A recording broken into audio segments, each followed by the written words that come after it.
नमस्कार.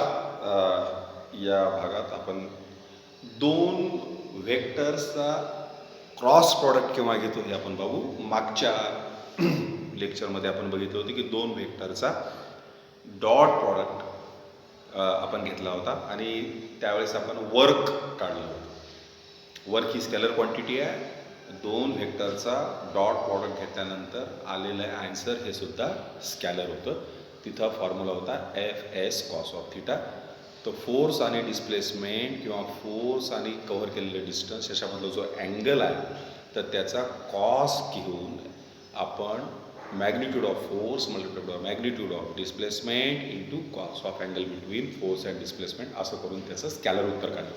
आता बघूया की फोर्स आणि डिस्टन्स हे जर तुम्हाला व्हेक्टर फॉर्ममध्ये असेल तर क्रॉस प्रॉडक्ट केव्हा करायचा आणि त्याचं उत्तर जे आहे ते कसं येतं, म्हणजे ते उत्तर स्कॅलर आहे की व्हेक्टर आहे आणि त्याचा फॉर्म्युला कसा येतो. एक नेहमीचं एक्झाम्पल आहे. जर समजा तुम्ही सायकल जेव्हा चालवतो आपण बघतो त्यावेळेस हे पेडल आहे या ठिकाणी, राईट. हे ॲक्सिस ऑफ रोटेशन आहे आणि तुम्ही असा फोर्स देता आणि या पॅडलला असं खाली दाबता जेणेकरून ही जी चेन आहे ती त्या सायकलला फिरते. जरुरी नाही आहे प्रत्येक वेळेस जो फोर्स आहे तो पॅडलवर अशाच प्रकारे लागला जातो, कारण ज्यावेळेस संबंध एक रोटेशन होते त्यावेळेस फक्त ह्या दोन पोझिशन आहेत. अशा वेळेस फोर्स हा या मोमेंट आर्मला, याला आपण मोमेंट आर्म म्हणू, याला एक्झॅक्टली तुम्हाला काटकोनात दिसेल, परपेंडिक्युलर दिसेल. परंतु जर फोर्स असा न राहता समजा अशा टाईपचा फोर्स दिला गेला, या डायरेक्शनमध्ये जर फोर्स असेल तर आपण या फोर्सचा परपेंडिक्युलर डायरेक्शनमध्ये असणारा जो परिणाम तो नेमका घेत असतो. म्हणजे असा असेल फोर्स तर नक्कीच तो पूर्णच्या पूर्ण परिणाम तुम्हाला परपेंडिक्युलर डायरेक्शनमध्ये मिळेल, त्याचा जो इफेक्ट आहे. परंतु असा जर फोर्स असेल तर हा जास्त असूनही उपयोग नाही, किंवा तुम्हाला जास्त दिला तर तुम्हाला इतकाच इफेक्ट नाही. परपेंडिक्युलर डायरेक्शनमधला इफेक्ट कमी झालेला आहे. बघूया आपण एक अँगल घेऊया, तो मोमेंट आर्म आणि या फोर्स मधला आहे. ठीक आहे. तर हे थिटा आहे. हा अँगल हा तर 30 असेल, हा 60 आहे, म्हणजे हा अँगल 90 मायनस थिटा. तर आपल्याला या फोर्सचा या डायरेक्शन मधला परिणाम पाहायचा, त्याचा इफेक्ट पाहायचा. फोर्स आपण परपेंडिक्युलर लावलेला नाहीये, तो असा तिरपा लावलेला आहे. मग आपण काय करतो, हा परिणाम याचा घेण्यासाठी, हा इफेक्ट आपल्याला घेण्यासाठी आपण कोणता फॉर्म्युला लावूया, cos of 90 minus theta is equal to, आता याची जी ही साईड आहे ती तुमची हायपोटेनियस आहे आणि ही जी साईड आहे ही तुमचा तो परिणाम आहे, इफेक्ट आहे. So effective force in the perpendicular direction of moment arm. तर त्याला आपण आता सध्या काय नाव देऊया, पी नाव देऊया समजा. ओके. तर पी इज इक्वल टू काय येईल, मग हायपोटेनियस हा फोर्स आहे, right. So cos of 90 minus theta म्हणजे साइन थिटा. मग तुम्हाला पी इज इक्वल टू काय, एफ साइन थिटा. सो ज्या वेळेस फोर्स हा मोमेंट आर्मला परपेंडिक्युलर नसतो अशा वेळेस आपण त्या फोर्सचा या डायरेक्शन मधला जो इफेक्ट आहे, जो परिणाम आहे तो घेतो. आणि या डायग्राम तुमच्या असं लक्षात येईल की जर या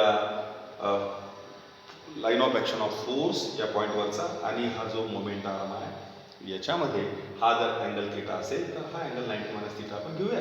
आणि cos of 90 minus theta is equal to adjacent upon hypotenuse. कारण ॲडजेसंट साईड ही जी या ट्रायंगलची ॲडजेसंट साईड आहे तो या फोर्सचा परपेंडिक्युलर डायरेक्शन मधला इफेक्ट देत आहे.